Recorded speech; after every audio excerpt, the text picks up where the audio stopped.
Friends, അപ്പോൾ എല്ലാവർക്കും എൻ്റെ ചാനലിലേക്ക് സ്വാഗതം. അപ്പോൾ ഞാൻ ഇന്നിവിടെ ചെയ്യാൻ പോകുന്നത് ഒരു ബോട്ടിൽ ആർട്ട് ആണ്. അപ്പം നമുക്ക് അതിനാവശ്യമായ വസ്തുക്കൾ പരിചയപ്പെടാം. അതിന് നമുക്ക് വേണ്ടത് 3 ബ്രഷുകളാണ് ഞാൻ എടുത്തിരിക്കുന്നത്. അത് എന്തിനാന്ന് ചോദിച്ചാൽ അത് പെയിന്റ് അടിക്കാനൊന്നുമല്ല, അതിന്റെ ഈ ബാക്ക് ഭാഗം അല്ലെങ്കിൽ ഈ ബാക്ക് ഭാഗം കൊണ്ടാണ് നമുക്കിത് ഈ ബ്രഷ് കൊണ്ടുള്ള ഉപയോഗം. അപ്പൊ 3 ബ്രഷുകളാണ് ഞാൻ എടുത്തിരിക്കുന്നത്. 2 പരിവരുത്തതും 1 0 പോയിന്റ് ആയിട്ടുള്ളതുമാണ് ഞാൻ എടുത്തിരിക്കുന്നത്. പിന്നീട് ഞാൻ 3 പെപ്സ്റ്റിക് എടുത്തിട്ടുണ്ട്.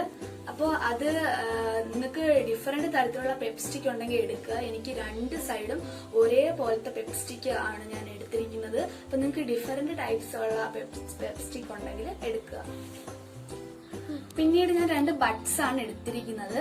അത് നമുക്ക് ഡോട്ട്സ് ഇടാനാണ്. അപ്പൊ 2 ബഡ്സ് ആണ് ഞാനിവിടെ എടുത്തിരിക്കുന്നത്. പിന്നീട് നമുക്ക് ഒരു സ്പോഞ്ച് ആണ് ആവശ്യം. ഇത് ഞാൻ എങ്ങും വാങ്ങിയതല്ല, നമ്മുടെ വലിയ സ്ക്രബ്ബറുകളുടെ, അതായത് ഗ്രീനിന്റെ അടിയിലുള്ള യെല്ലോ ഭാഗമാണ് ഞാൻ കട്ട് ചെയ്തെടുത്തിട്ടിരിക്കുന്നതാണ് ഈ സ്പോഞ്ച്. പിന്നീട് നമുക്ക് ഡിഫറെന്റ് ടൈപ്സിലെ ബീഡ്സ് ആണ് ഞാൻ എടുത്തിരിക്കുന്നത്. നിങ്ങൾക്ക് ഹാഫ് സൈഡഡ് ബീഡ്സ് ആണിത്. നിങ്ങൾക്ക് ഒരേ സൈഡിലുള്ള ബീഡ്സ് ഉണ്ടെങ്കിൽ അതായാലും മതി, ഒരേ കളറിലോ ഉള്ളതായാലും മതി. എനിക്ക് കൂടുതലും ഒരേ ടൈപ്പിലുള്ള ബീഡ്സ് ആണുള്ളത്. അപ്പൊ ഞാൻ ഇത് എടുത്തത് എവിടെന്ന് വെച്ചാൽ എനിക്ക് നല്ല വർക്കൊക്കെ ഉള്ള ഡ്രസ്സുകളിൽ നിന്ന് ഞാൻ എന്റെ ഉപയോഗശേഷം ഞാൻ അതിൽ നിന്നാണ് ഇങ്ങനത്തെ മുത്തുകളൊക്കെ എടുത്തത്. പിന്നെ കൂടാതെ തന്നെ പൊട്ടുന്ന കമ്മൽ, അങ്ങനെ എന്തൊക്കെയുള്ള സൂക്ഷിച്ച് വെച്ച് കഴിഞ്ഞാൽ നമുക്ക് പല ഉപയോഗങ്ങളും ഇതുകൊണ്ട് ഉണ്ടാവും. പിന്നീട് ഞാൻ ഒരുപാട് ആക്രിലിക് കളർ എടുത്തിട്ടുണ്ട്. ഫസ്റ്റ് യെല്ലോ ഷെയ്ഡാണ്.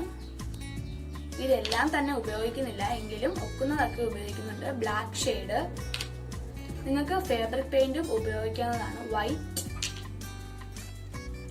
Red, ultramarine blue, green. അപ്പൊ നമുക്ക് മോർഫിലിന്റെ ബോട്ടിലേക്ക് ബ്ലാക്ക് ആക്രിലിക് കളർ അടിച്ചു കൊടുക്കാം. ബ്ലാക്ക് ഷെയ്ഡാണ് ഞാൻ എടുത്തിരിക്കുന്നത്.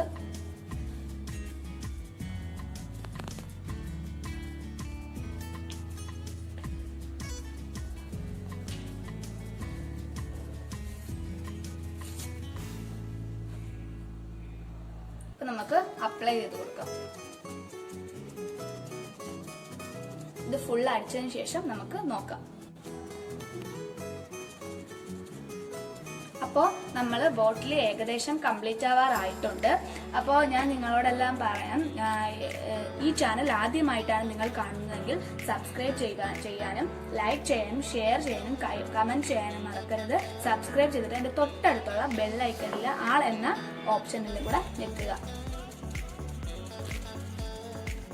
അപ്പോൾ നമ്മുടെ ബോട്ടിൽ ഫുള്ളായിട്ട് അടിച്ചെടുത്തിട്ടുണ്ട്. ബ്ലാക്ക് ആയതുകൊണ്ട് തന്നെ ഒരു കോട്ട് മതിയാകും. അപ്പോൾ നമുക്കിത് ഉണക്കാൻ വെക്കാം. അപ്പോൾ നമ്മുടെ ബോട്ടിൽ നല്ലോണം ഉണങ്ങി ഡ്രൈ ആയി കഴിഞ്ഞിട്ടുണ്ട്. നല്ലോണം ഡ്രൈ ആയതിനു ശേഷമേ നമ്മൾ അടുത്ത സ്റ്റെപ്പിലേക്ക് കടക്കാവൂ. എങ്കിലേ ആ ഒരു ഫിനിഷിങ്ങും എല്ലാം നമുക്ക് കിട്ടുകയുള്ളൂ.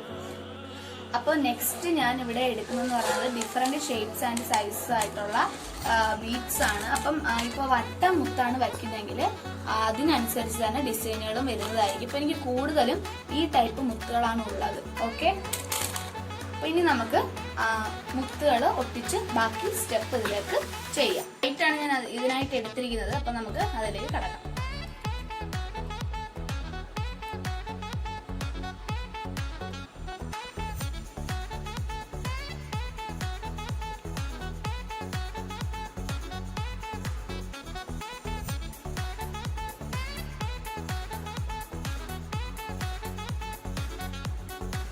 അപ്പൊ നമ്മൾ വൈറ്റ് ഇതുപോലെ വട്ടത്തിൽ കൊടുത്തിട്ടുണ്ട്. അപ്പൊ നമ്മൾ പെപ്സ്റ്റിക് ഇതുപോലെ ഇരുന്ന പെപ്സ്റ്റിക് ആണ്.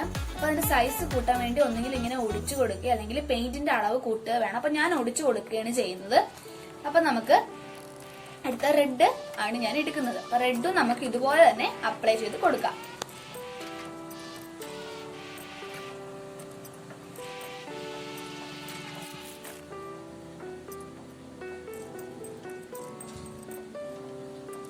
ഞാനിവിടെ പെയിന്റിന്റെ അളവും കൂട്ടി കൊടുക്കുന്നുണ്ട്.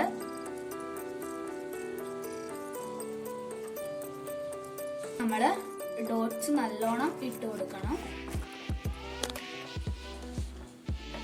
ഇതുപോലെ പല കളർ നമുക്ക് ഈ വട്ടത്തിന് ചുറ്റും ചെയ്തിട്ട് നോക്കാം. അപ്പോൾ ഞാനിവിടെ പല സൈസിൽ പല കളറിലാണ് ഡോട്ട്സ് ഇട്ടിരിക്കുന്നത്. അപ്പോൾ വട്ടത്തിൽ നമ്മൾ വട്ടവും അതുപോലെ ഇതുപോലെ ട്രയാങ്കിളുകളിൽ നമ്മൾ ട്രയാങ്കിളുമാണ് ഷേപ്പുമാണ് ഡോട്ട് ഇട്ട് കൊടുക്കുന്നത്. അപ്പോൾ നമുക്ക് ഇതുപോലെ വട്ടവും ഇതുപോലെ ഈ ഷേപ്പും പല സ്ഥലത്താക്കി കുപ്പിയിൽ മൊത്തവും അതുപോലെ ആക്കിയിട്ട് കാണാം. കണ്ടില്ലേ, ഈ അതേ ഷേപ്പ് തന്നെയാണ് ഞാൻ പല കളറിൽ ആ മുത്തിനു ചുറ്റും ആക്കിയിരിക്കുന്നത്. അതുപോലെ ഡിഫറെന്റ് സൈസിലുള്ളതായിട്ട് നമുക്ക് ചെയ്തിട്ട് കുപ്പി ഭംഗിയാക്കി കാണാം. അപ്പൊ നമ്മുടെ ബോട്ടിൽ ഫൈനലി ഫിനിഷ് ആയിട്ടുണ്ട്. ഇവിടെ ഞാൻ എക്സ്ട്രാ ചെയ്തിരിക്കുന്നത് നമ്മുടെ ആ മുത്തിന്റെ അതേ ഡിസൈനിൽ തന്നെയാണ് നമ്മൾ വരച്ചിരിക്കുന്നത്. ഇതിന്റെ ചെറുതിനനുസരിച്ചാണ് ചെറിയ ഡോട്ടുകളും. ഇതിന് വട്ടമാണ് ഇട്ടേക്കുന്നത്. ഇവിടെ ഞാൻ ചെയ്തിട്ടുള്ളതെന്ന് പറഞ്ഞാൽ ഇടയ്ക്ക് കുറച്ച് വൈറ്റ് ഡോട്ട്സ് ഇട്ടിട്ടുണ്ട്, ബിക്കോസ് അത് ഗ്യാപ്പ് കൂടിയതുകൊണ്ടാണ്. പിന്നെ ഞാൻ ഇവിടെ ഒരു മഞ്ഞ ഷെയ്ഡും കൊടുത്തിട്ടുണ്ട്.